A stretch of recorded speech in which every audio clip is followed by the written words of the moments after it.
Hello বন্ধুরা, কেমন আছো সকলে? শীতকাল মানেই বিভিন্ন ধরনের পিঠে, পায়েস, পুলি এইসব খাওয়ারই সময়। তো চলে এসেছি তোমাদের সঙ্গে আরও একটা পিঠের রেসিপি নিয়ে। আমরা এগুলোকে গুড় পিঠে বা মিষ্টি পিঠে বলে থাকি। তো এর জন্য আমি চাল প্রথমে ভিজিয়ে নিয়েছিলাম। সকাল থেকে প্রায় 4-5 ঘন্টা ভিজিয়ে রাখলেই হবে। তারপরে মিক্সিতে বেটে নিয়েছি। 2 বাটি চাল নিয়েছি, আর সেই অনুযায়ী যেহেতু 2 বাটি চাল নিয়েছি, 1 বাটি ময়দা নিয়েছি, আর নিয়েছি পরিমাণ মতো নুন। এবারে আমি অল্প অল্প করে জল দিয়ে আমি ব্যাটারটাকে তৈরি করে নেব। একবারে বেশি পরিমাণে জল দেবো না, তাহলে কিন্তু বেশি যদি পাতলা হয়ে যায় তাহলে ভালো পিঠেগুলো তৈরি হবে না। এবার ভালো করে ব্যাটারটাকে তৈরি করে ওর সঙ্গে আমি খেজুরের গুড় মিশিয়ে দিচ্ছি। তোমরা চাইলে চিনি দিয়েও করতে পারো, কিন্তু খেজুরের গুড় দিয়ে তৈরি করলে এটা আরও টেস্টি হয়। যেহেতু শীতকাল, সহজেই খেজুর গুড় পাওয়াও যায়, তাই খেজুরের গুড় দিয়েই পিঠেটা তৈরি করার চেষ্টা করবে। আশা করি ভালো লাগবে। দেখো, ব্যাটারটা আমার এই রকম ধরনের তৈরি হয়েছে, তোমরাও এইভাবেই তৈরি করো। এরপর গ্যাসেতে কড়া চাপিয়ে সাদা তেল দিয়েছি। তেল দিতে হবে যাতে পিঠেগুলো ভালোভাবে ছেঁকে তোলা যায়, সেই রকম। তো তেলটা ভালোভাবে গরম হয়ে গেলে আস্তে আস্তে করে আমি 1 হাতা করে আমি ওই ব্যাটারটা তেলের মধ্যে দিয়ে দেব। দেখো, পিঠেগুলো কিন্তু আপনা আপনা হতেই ফুলে উঠছে, পুরো লুচির মতো দুখোল হয়ে পিঠেগুলো ফুলবে। পিঠে তৈরির প্রথম পদ্ধতিটাই জানা থাকলে পিঠেগুলোও কিন্তু সুন্দর হয়। তাই যেই পরিমাণ চাল গুঁড়ো নেবে সেই পরিমাণই ময়দাটাও সঠিকভাবে দিতে হবে, তবে কিন্তু পিঠেগুলো এইভাবেই দুখোল হয়ে লুচির মতো ফুলে উঠবে, আর খেতেও সুস্বাদু হবে।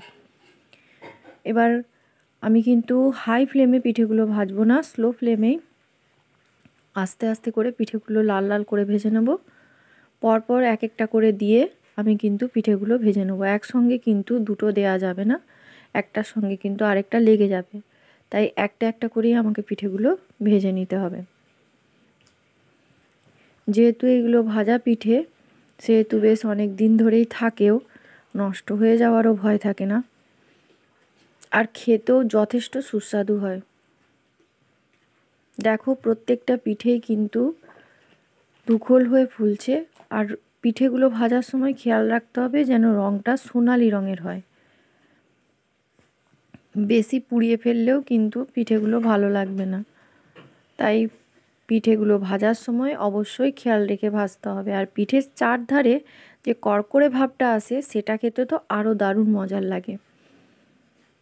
তো এইভাবে পিঠেগুলো আমি পরপর ছেঁকে নিচ্ছি। তোমরাও বাড়িতে অবশ্যই এইভাবে ট্রাই করো, আশা করি ভালো লাগবে।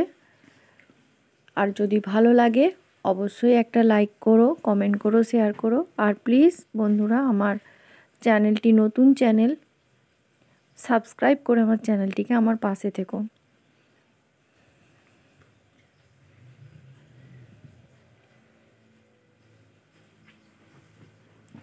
আর যখনই আমি পিঠেগুলো দেব কিন্তু অবশ্যই খেয়াল রাখবো, প্রত্যেকবারেই কিন্তু ব্যাটারটাকে আমি গুলিয়ে তারপরেই পিঠেগুলো তেলের মধ্যে ছাড়বো।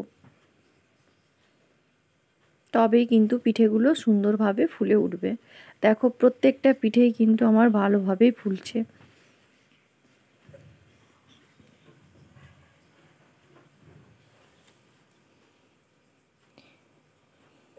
এই পিঠেগুলো খুবই সহজ, বেশি ঝামেলাও নেই, তাই তোমরাও সহজেই বাড়িতে তৈরি করতে পারবে। এইভাবে তোমরাও তাহলে অবশ্যই বাড়িতে ট্রাই করো। আজ তাহলে এই পর্যন্তই।